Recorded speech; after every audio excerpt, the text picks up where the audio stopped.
In the Gospel of Matthew, we hear John the Baptist say that the one who is to follow him will baptize with the Holy Spirit and fire. And at Pentecost, the gathered disciples received the Holy Spirit in the visible form of tongues as if of fire.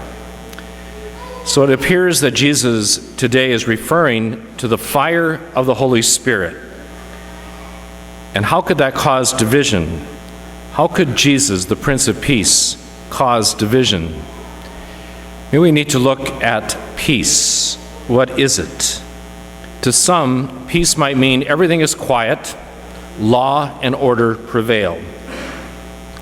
Jesus, the Prince of Peace, will cause division because even if it's quiet, there is so much that is wrong on the earth. And even if we are a country guided by law, there may be injustice. Things like racism, sexism, ageism, economic exploitation, religious discrimination, and many other kinds of oppression. There may even be laws passed to perpetuate these kinds of oppression, and people get in trouble for protesting or acting against them. That's not real peace. That's violence disguised as respectability. Real peace means that the dignity of every human being is protected and respected.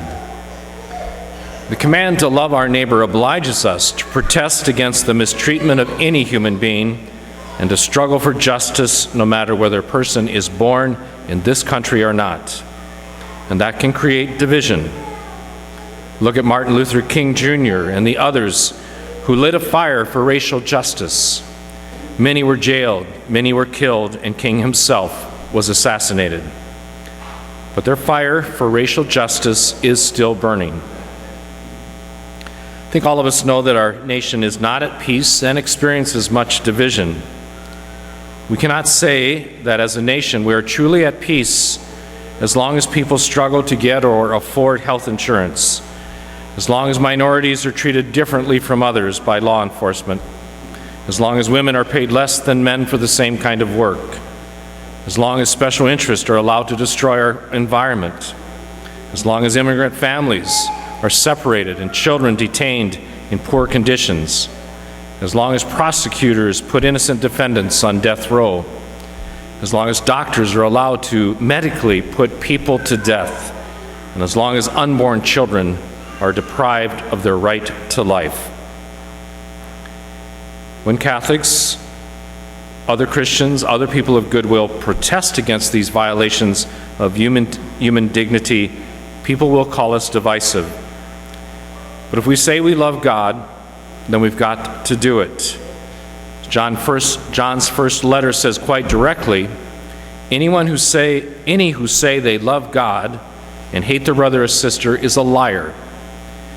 Now we might all say, of course, we don't hate our brothers and sisters, but ignoring our brothers and sisters is just about as bad.